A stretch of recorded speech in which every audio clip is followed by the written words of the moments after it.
Brevísimo, un programa radial dedicado al relato corto, letras, autores y viajes que nos hacen soñar en pocas palabras.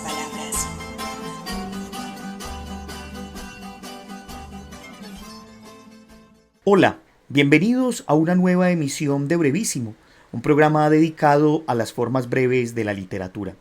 Yo soy Mauricio Montoya y le doy la bienvenida a mis compañeros de mesa.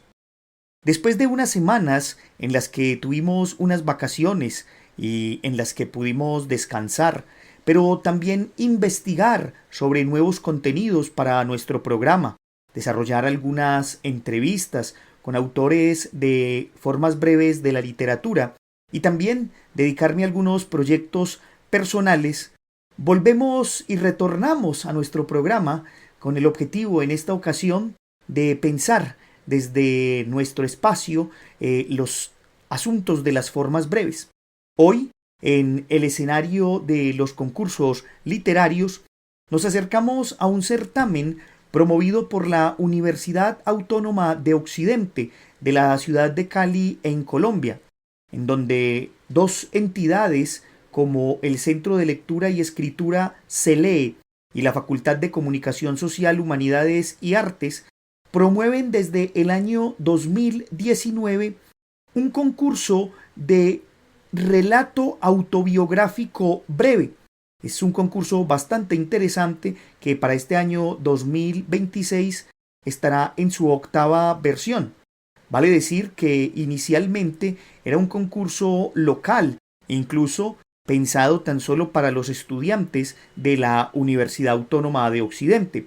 Sin embargo, desde unos años atrás ha abierto su abanico y al día de hoy pueden participar estudiantes de pregrado a nivel internacional y también se han hecho unos convenios bastante interesantes con centros educativos, colegios y estudiantes de bachillerato para que presenten también sus propuestas de relato autobiográfico breve.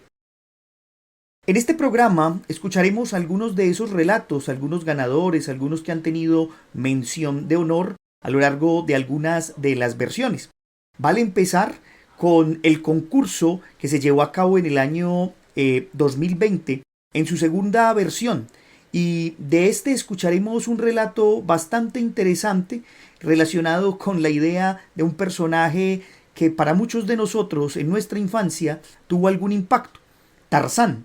El relato se llama A Tarzán también lo vacunaron, de Jimmer Armando Luna, y en esta versión del concurso recibió una mención de honor. Pero vale decir que uno de los jurados dijo esto del siguiente relato que escucharemos.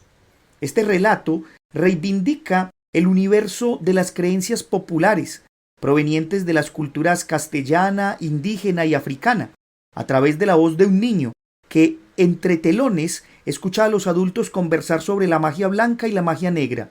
De allí surge el temor a las vacunas y a los vacunadores, y su asociación con los demonios. El vínculo simbólico entre los mitos populares y las vacunas hacen parte del juego con las analogías en la historia narrada. La trama nos muestra al padre que persigue en una bicicleta vieja al hijo que corre y huye de las vacunadoras, y a la figura de la abuela protectora, liberadora de las ataduras a la cultura de Occidente. Es un texto propicio para una película en cortometraje o para una pieza teatral. A Tarzán también lo vacunaron. Jimmer Armando Luna, mención de honor. Tenía 9 años y por ahí me encontraban con la cara sucia, sin camisa, descalzo y vistiendo una pantaloneta verde que me hacía sentir el Tarzán de la selva. Salía corriendo detrás de mi casa, subía a un barranco y comenzaba a escalar cada árbol que me encontraba. Era en serio, me sentía Tarzán. Me gustaba retar a Chita. Bueno, a mi hermana, pero ella era demasiado chiquita y no podía escalar ningún árbol. Por eso le decía que no, que ella no era Chita, que le faltaba pelo pa' moña. El peligro de ser Tarzán en los campos de Nariño lo sentía cuando me encontraba tremendas culebras armadas y listas para acecharme con sus colmillos venenosos. Tarzán era un cobarde porque después de toparme con un león como esos, dejaba de frecuentar el lugar por más de un mes. Extrañaba mucho los árboles. Mi gran hazaña consistía en pasar de una rama a otra, logrando cada vez mucha más altura. Yo sentía que los árboles me amaban, porque las ramas siempre resistieron mi peso por más delgadas que fueran. Bueno, el caso es que voy a tirar esos recuerdos que hoy me llegan como si dialogara con el mono de la cara mugrosa. Una tarde, mi mamita recibió la visita del que hoy es el finado Arturo, un viejo brujo al que todo el mundo decía respetarlo. Dicen que era peligroso, que sabía todo tipo de maleficios. Era amigo de mi mami porque, siendo sincero, toda mi familia materna conoció y practicó las magias blancas y negras. A mi mami la gente la señalaba como bruja, pero eso no era sinónimo de discriminación, sino de respeto y conveniencia. Yo, que conozco más que nadie a mi mami, digo que ella lo único que hacía era leer oraciones del justo juez, la mano poderosa, y oraba mucho al cuadro de las ánimas del purgatorio. Porque hay mucha diferencia entre conocer y practicar. Ella sabía, me contaba que para hacer caer a una bruja cuando está en vuelo, era necesario salir con unas tijeras abiertas y rezar el Padre Nuestro al revés. Decía que para hacerle podrir las piernas a las personas era necesario recoger con una pala la tierra donde había quedado su huella. Sabía cuándo una casa estaba salada. Incluso un año atrás, vivíamos en la vereda del Chamizo y junto con don Arturo descubrieron frente al pilar de la casa y cavando unos 30 centímetros de tierra un capacho. Cuando lo abrieron encontraron unos huesos. Decían que era de gente y concluyeron que la casa estaba salada y que era necesario venderla. Así fue, la vendieron y prefirieron construir una, pero antes de estrenarla, llevar a don Arturo a ponerle la contra para que nunca estuviese salada. Esas cosas de la brujería me gustaban mucho porque mis tíos salían con varias ocurrencias. Me contaba mi tía Leodora que cuando mi mamita estuvo en tiempos de ascos por el embarazo, sin que se percatara, le dio en un café frío zumo de ratón silvestre, y esa fue la cura para los ascos. Así yo iba comprendiendo en qué mundo había nacido. Entendía por qué todos mis tíos siempre tenían un gallo negro apartado de las gallinas. Sabía que ellos jamás recibían algo de comer con la mano derecha. Era con la izquierda, y en un descuido, con la misma mano pasaba por encima la señal de la cruz. Gracias a mi tío Obdulio, nunca tuvo que ir a un hospital para calmar un dolor o curar una herida. Un día en la mañana llegaron los peores enemigos que pude tener en la infancia. Esos miserables que traían una caja llena de hielo y dentro de ella un líquido. Yo sabía en qué momento esos leones iban a entrar en mi casa. Y para evitar la terrible vacuna, pedí el favor a mi abuela Matilde que les dijera que en esa casa no había niños. No me funcionó el plan. El promotor de salud se llamaba Bartolo Montilla y vivía en la misma vereda. Hacía poco lo habían nombrado. Hasta ese día fue mi amigo. Tarzán debía salir a correr y así fue. Una enfermera me tomó por un brazo. Mi papá le dijo a mi abuela que me agarrara del derecho, pero ella, al ver mi lamento y mi angustia, lo que hizo fue soltarme y ayudarme a liberar de esa leona. Salí a correr por el patio, llegué al camino real. No había forma de que alguien me detuviera, o al menos eso creía. Detrás de mí venía mi papá en su bicicleta roja oxidada. Yo corría y corría, me iba a encontrar con don Primitivo. «¡Agárrelo! ¡No lo deje ir!», le dijo mi papá. «¡Ni se le ocurra!», le dije. Ese señor no sabía cómo reaccionar. Se orilló porque si no mi papá lo atropellaba con la bicicleta. Yo lo único que sentía era pura adrenalina y pues también las piedras que desajustaban cada paso que daba con mis pies descalzos. Ya íbamos a llegar a la casa de mi tía Isabel y salieron 2 perros a ladrarme. Tuve que disminuir el paso. «Toby, quieto, Rambo!». Psst. Me conocieron, no me mordieron, me dejaron seguir. Detrás de mí estaba mi viejo, me iba a alcanzar, él pedaleaba muy rápido y a mí el cansancio ya no me dejaba continuar. No había forma de huir. ¿Qué? La cadena de la bicicleta vieja y oxidada se ha arrancado. Ese era el triunfo de mi carrera. Ya no me alcanzó. Solo escuché estas palabras que nunca se borrarán de mi mente. «A la casa has de volver y te espera el estreno del rejo de cuero que mandé hacer. Verás, vergajo». No había nada que hacer.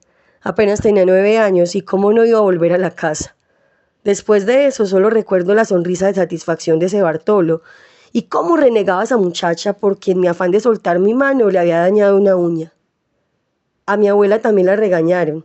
Le dijeron que no fuera tan alcahueta y que entendiera que eso era por el bien de nosotros, sus nietos.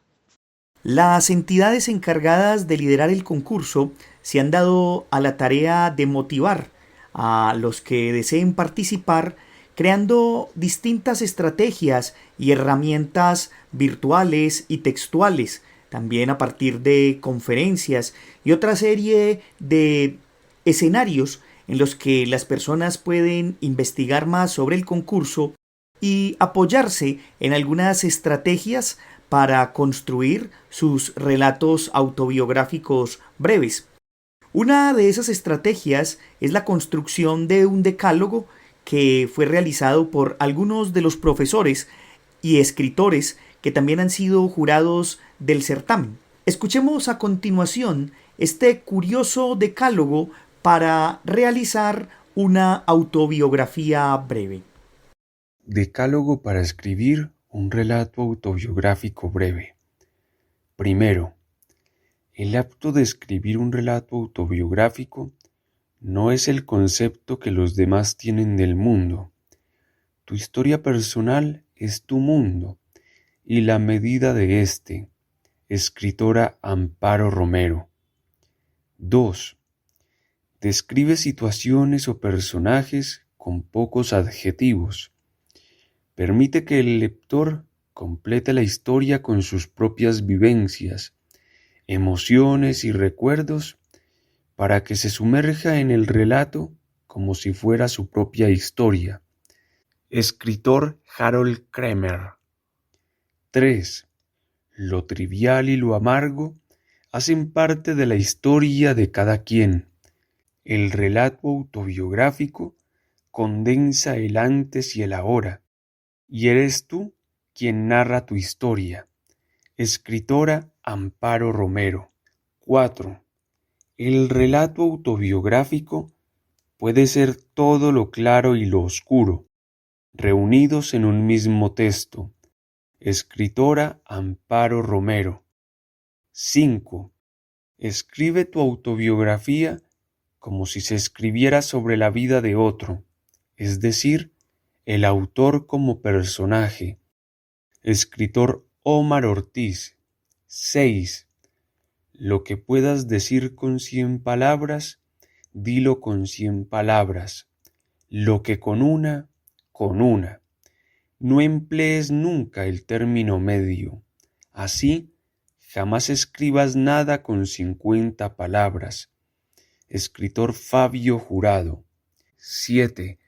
Aprovecha todas las desventajas, como el insomnio, la prisión o la pobreza. El primero hizo a Baudelaire, la segunda a Pellico y la tercera a todos tus amigos escritores. Evita, pues, dormir como Homero, la vida tranquila de un Byron, o ganar tanto como Bloy. Escritor Fabio Jurado. 8. Trata de decir las cosas de manera que el lector sienta siempre que en el fondo es tanto o más inteligente que tú. De vez en cuando, procura que efectivamente lo sea, pero para lograr eso, tendrás que ser más inteligente que él. Escritor Fabio Jurado. 9. Escribe y, luego, lee y corrige.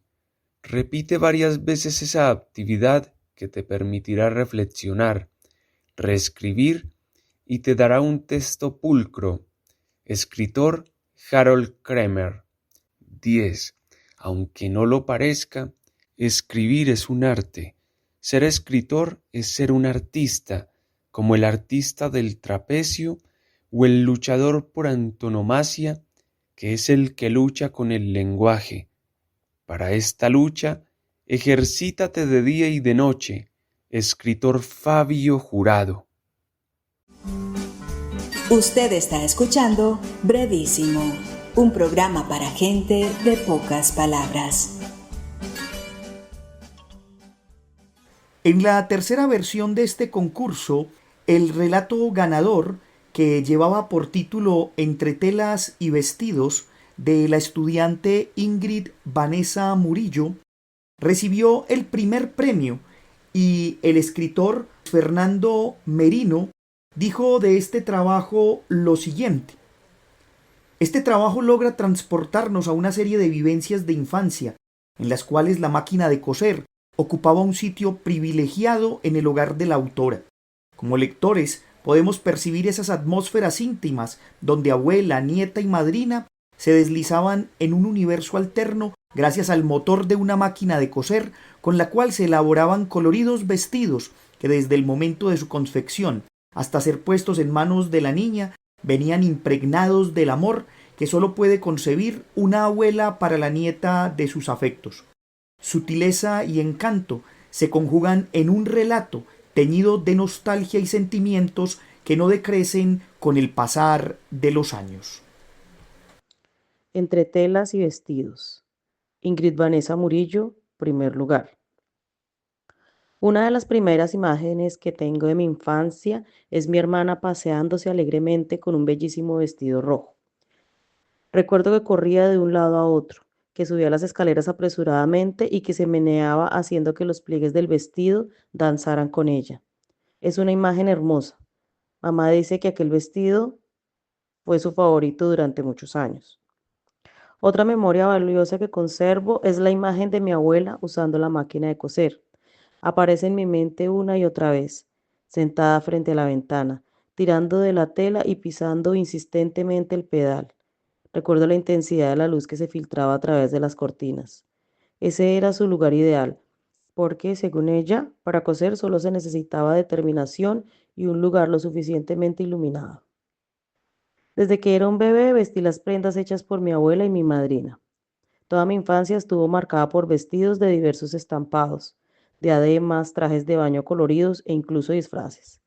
Mientras las demás chicas usaban ropa comprada por sus padres, mis hermanas y yo llevábamos orgullosamente la ropa confeccionada en casa. Jamás podré olvidar que mi tía siempre decía: te haré un vestido nuevo. La frase iba acompañada, por supuesto, de una gran sonrisa. La recuerdo trabajando cuidadosamente en ello, poniendo toda su atención y esmero en conseguir que fuese perfecto. En algunas ocasiones yo me sentaba a su lado, observaba el movimiento de la máquina y la expresión alegre en su rostro. En tanto ella, sin ningún disimulo, intentaba lucir frente a mí su increíble habilidad. Algo que también logro recordar es la divertida labor de ir a comprar telas. En aquel entonces yo no era consciente de lo exorbitante precio de algunas de ellas. Mi tía me dejaba escoger a veces, pero yo tardaba demasiado en decidirme. Me maravillaba ante las posibilidades, tantos diseños, colores y texturas. Si pienso sobre mi infancia, aparecen las imágenes de cientos de telas, con flores, con corazones, con líneas o cuadros, colores y vestidos bellísimos, vestidos que yo lucía orgullosa durante las fiestas y los eventos importantes. Pero el tiempo pasó e inevitablemente en algún momento empecé a preferir ir a las tiendas y comprar ropa. Por su parte, mi tía y mi abuela perdieron la motivación en cuanto crecimos. Y es que hacer ropa para chicas grandes no era tan divertido y resultaba más laborioso. Y así fue como, sin saberlo, un día utilicé el último de aquellos vestidos. Todo aquel asunto dejó de ser importante durante muchos años.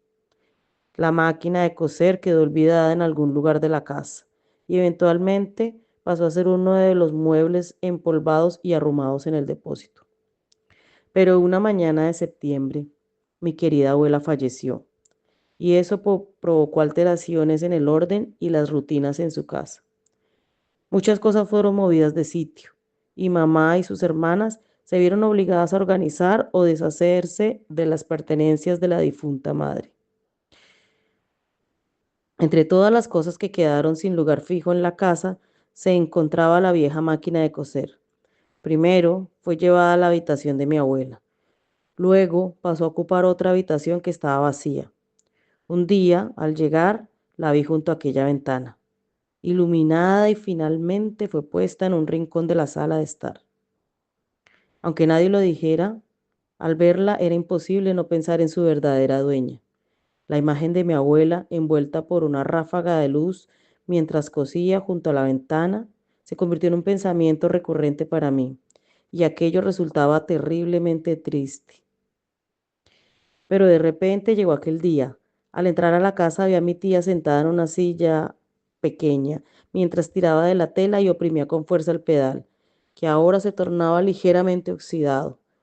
Un par de meses atrás, una de mis primas había dado a luz, y ahora ese nacimiento se presentaba como una nueva oportunidad para que mi madrina volviera a ser aquello que en el pasado le dio tantas alegrías. Durante los meses siguientes continuó confeccionando la ropa para la pequeña Taliana, y la casa se inundó de una extraña calidez. Siendo ya una adulta comprendí un par de cosas, que en realidad hacer los vestidos podría ser casi tan costoso como comprarlos, pues mi tía siempre prefirió utilizar telas de la más alta calidad, y también que la sonrisa satisfecha de aquella mujer no se debía al orgullo de saberse sumamente talentosa, sino la satisfacción de hacer algo para alguien a quien amaba. Nuevamente la vida me dio la oportunidad de sentarme junto a ella y observar su alegre expresión. Una vez más, nuestras vidas estaban envueltas por metros y metros deslumbrantes de telas, pero aquello no duró tanto como habría esperado. Casi un año después, mi prima se mudó a otro lugar, llevándose a su pequeña hija lejos de nosotros. La máquina de coser de nuevo fue abandonada en una habitación desocupada, y quién podría saber cuánto tiempo tendría que pasar para que fuese rescatada otra vez. Pero aquel maravilloso artefacto representaba algo más que un simple mueble. Había marcado la vida de todos en mi familia y no merecía ser olvidado en esa fría habitación. Un día cualquiera, mi madre dijo que deseaba volver a coser. Ella no lo había hecho en años. Recordé que pocas veces la vi sentarse en la máquina. Después de todo, tenía 4 hijos que acaparaban la mayor parte de su tiempo. Yo no quería que perdiera entusiasmo. Mamá siempre se interesa en cosas que eventualmente olvida, así que un par de días después me posé frente a mi madre y mi tía con suma determinación y exclamé: por favor, enséñenme a coser. Usted está escuchando Brevísimo.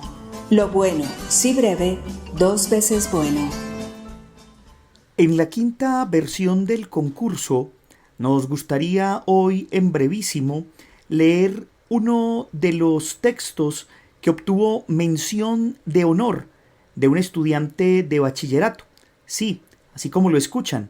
Recordarán que al inicio del programa contábamos que por el transitar de este concurso se ha permitido que ingresen otros personajes, ya no solo universitarios, sino también estudiantes de colegio. Y por eso los invito a escuchar este curioso texto de un chico de 17 años, Juan Sebastián Carrillo Erazo, que el texto lleva por título «Cómo un concierto cambió mi vida». Cómo un concierto cambió mi vida. Juan Sebastián Carrillo. Liceo del Ejército Pichincha. Mención de honor. Cuando vi a mi hermano con el pelo largo agitando su cabeza al ritmo de su guitarra eléctrica, supe que yo también tenía que intentarlo. La vibra estadounidense rockera de los años 90 llegó de alguna manera a mi hermano, quien creció escuchando álbumes de bandas populares como Guns N' Roses, Metallica, entre otras, cuyos integrantes demostraban rebeldía. Por ejemplo, Axl Rose de Guns N' Roses se presentaba en calzoncillos y Kurt Cobain rompía cosas en el escenario. Siempre me gustó el rock y la música de ese estilo. Me transmitía de alguna manera la fuerza y energía que ninguna otra podía lograr. A pesar de la influencia cultural del país y su música alegre y bailable. En mi infancia, el barrio donde vivía fue una parte importante de mí, ya que ahí se formaron amistades que años después siguen intactas. En este barrio conocí a muchas personas. Pese a ello, no encontré a nadie con gustos musicales similares, por lo que me obligaban a escuchar música que no disfrutaba, como el reggaetón de los 2000 o la bachata famosa de 2015. Así que en esa época fue muy difícil mantener mi pasión hacia el rock. Cuando salí del barrio, me fui a vivir a un pequeño apartamento cercano a mi colegio, donde tenía muy pocos vecinos o conocidos, por lo tanto, más rock.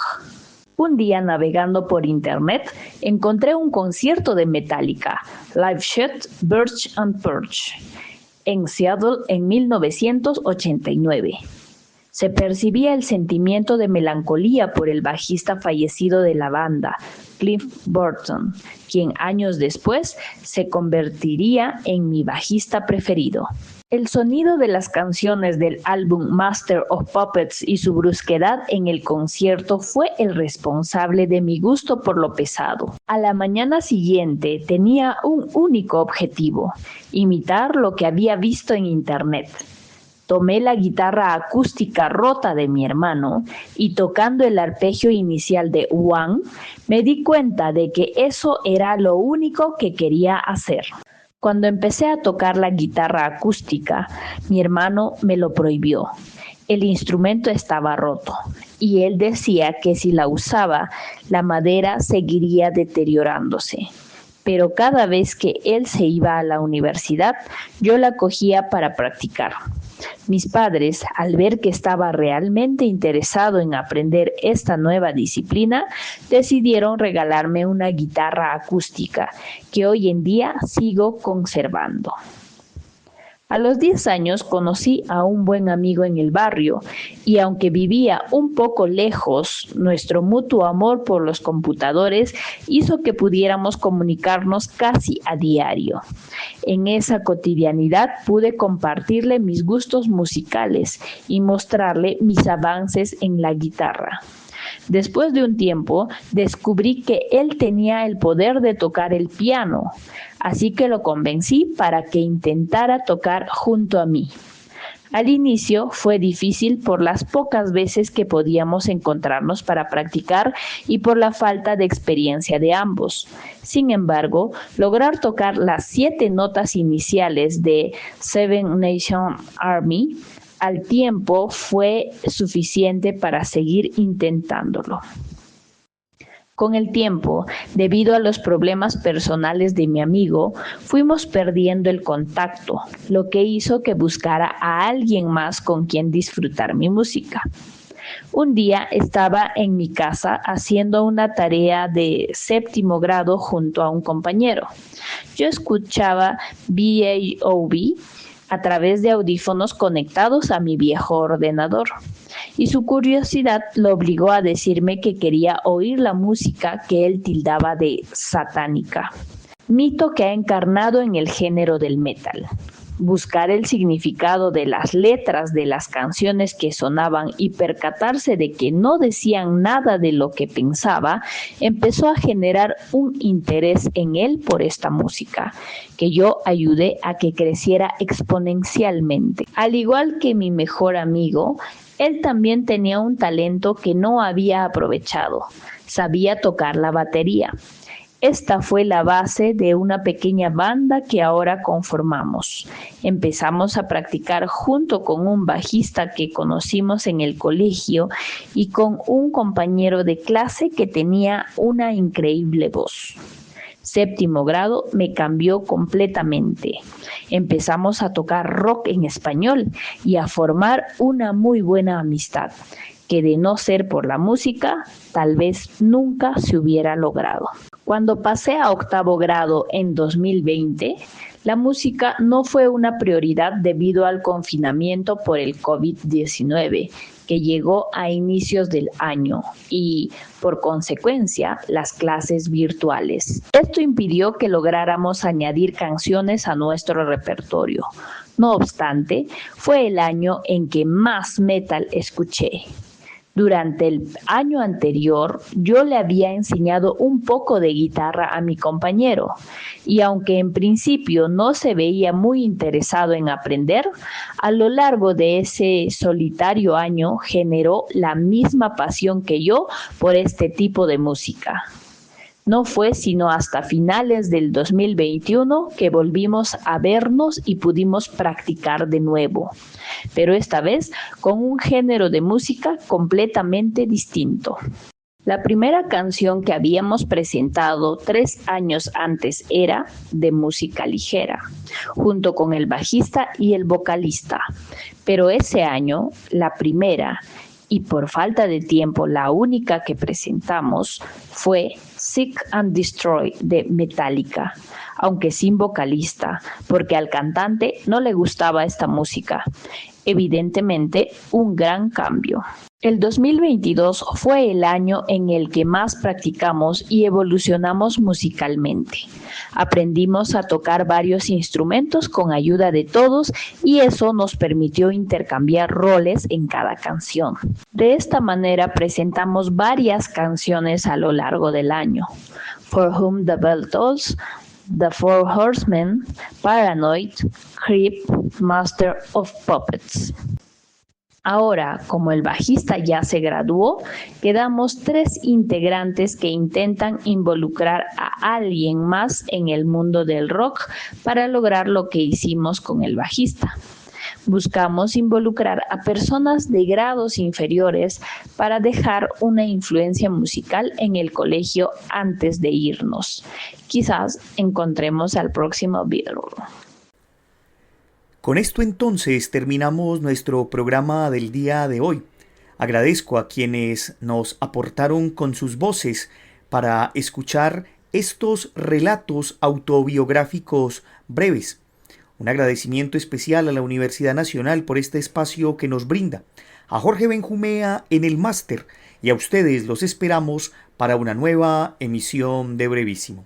Hasta pronto.